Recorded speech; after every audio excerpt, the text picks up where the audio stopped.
তো এই মুহূর্তে তোমরা দেখতে পাচ্ছ চন্দ্রেশ্বরের যে পুল, সেই পুলের ভিডিও তোমাদের সামনে একেবারে ড্রোন দিয়ে কিন্তু তোমাদের সামনে টোটাল দৃশ্যটা দেখাচ্ছি। আর এই যেদিকে এই মুহূর্তে মানে ড্রোনটা চলে যাচ্ছে, যেদিকে আসছে সামনের দিকে চলে গেছে ওই রূপনারায়ণ নদী, আর এদিকে আমাদের এই চন্দ্রেশ্বর খাল, যেই খালে কিছুদিন আগে ঠিক এই এলাকায় এক যুবকের বাড়ি যে মারা গিয়েছিল জলে ডুবে। তা এখন কিন্তু জলের চাপ অনেকটাই আছে, অর্থাৎ মানে রূপনারায়ণের জলটা এখন বেশি আছে। তো অনেকেই হয়তো ভাবছো যে এই যে ক্যালভার্টগুলো আছে একটু সামনে নিয়ে যাও, ক্যালভার্টের সামনে নিয়ে যাও একটু, এই সামনের দিকে নিয়ে যাও একটু, সেটা পরে নিয়ে যাবে। তো ওই যে ক্যালভার্টগুলো আছে, হয়তো অনেকে ভাবছে যে ক্যালভার্টগুলো তুলে দিলে এখন জল চন্দ্রেশ্বরের জলটা বেরিয়ে যাবে, এমনটা কিন্তু নয়। তো এখন জলের চাপটা অনেকটাই আছে গোপীগঞ্জে, মানে রূপনারায়ণ নদীতে। তো এখন তুললে উল্টে নদীতে জল ঢুকবে, এই হচ্ছে গল্প। এখনও প্রায় 1 ফুটের বেশি জল কমতে হবে নদীতে। গোপীগঞ্জের যে রূপনারায়ণ নদী আছে সেখানে যদি 1 ফুটেরও বেশি জল কমে যায়, তখন কিন্তু চন্দ্রেশ্বর খালের জলটা বেরিয়ে যাবে। আর চন্দ্রেশ্বর খালের জলটা যতক্ষণ না কমছে ততক্ষণ আমাদের এই সমস্ত এলাকার জলও কিন্তু কমার সম্ভব নয়। তো দেখো আমরা যাচ্ছি সামনের দিকে, একটু নিয়ে যাওয়ার চেষ্টা করছি, যে ক্যালভার্টগুলো আছে সেটা দেখানোর চেষ্টা করছি যে এই মুহূর্তে কী অবস্থা। দুদিকেই গেট আছে, প্রায় সম্ভবত ওখানে 16টার মতন গেট আছে, কমপ্লিট গুনলে হয়তো জানা যাবে। আর সামনের দিকে, সামনেরটা একেবারে যে রূপনারায়ণ তা নয়, সামনে থেকে সোজা চলে গিয়ে রূপনারায়ণ। তো চলো রূপনারায়ণের দিকে একটু এগিয়ে যাই, দেখতে থাকো তোমরা রূপনারায়ণের দিকে কি আছে। আমরা যদিও এই মুহূর্তে এখন দেখো ড্রোনটা আমাদের মাথার উপর দিয়ে আস্তে আস্তে চলে যাচ্ছে, ড্রোনের আওয়াজটা আসছে।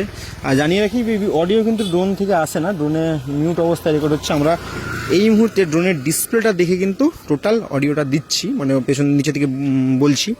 আর সামনের দিকে দেখো ওই দূরে দেখা যাচ্ছে রূপনারায়ণ নদী, একদম জলে কানায় কানায় পরিপূর্ণ হয়ে আছে, বুঝলে। তো চলো সামনের দিকে এগিয়ে যাওয়া যাচ্ছে রূপনারায়ণের দিকে। এখন কানায় কানায় পরিপূর্ণ রূপনারায়ণ নদী।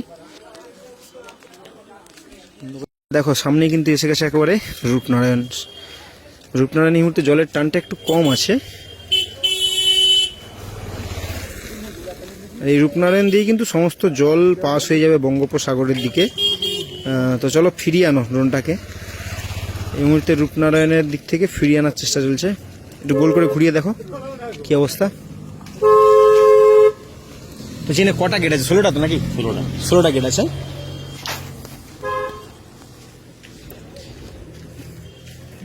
তো সারাউন্ডিংটা দেখো কি সুন্দর লাগছে, একদম শুধু জল আর জল। ওপর থেকে কিন্তু যে কোনো এলাকাকে দেখতে খুব সুন্দরই লাগে। তবে এবার কিন্তু ফেরার পালা রূপনারায়ণের দিক থেকে। এবার আমরা ফিরে যাব চন্দ্রেশ্বর পুলের দিকে। আপনারা এতক্ষণ চন্দ্রেশ্বর পুলের ওপর থেকে গোপীগঞ্জ রূপনারায়ণ এলাকা এবং চন্দ্রেশ্বর পুল সংলগ্ন এলাকার ড্রোনের যে চিত্র সেটা দেখলেন, এবং এখানে দেখা হয়ে গিয়েছিল এই এলাকার বাসিন্দা আফসারদা। তো আফসারদা যথারীতি খুব সহযোগিতা করেছে আমাদেরকে।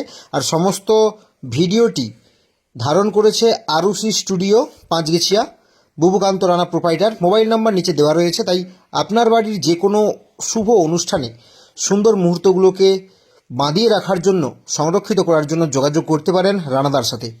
তো আপাতত টাটা, আবারও পরের কোনো এক ভিডিওতে দেখা হচ্ছে তোমাদের সাথে। ভালো থেকো, টাটা।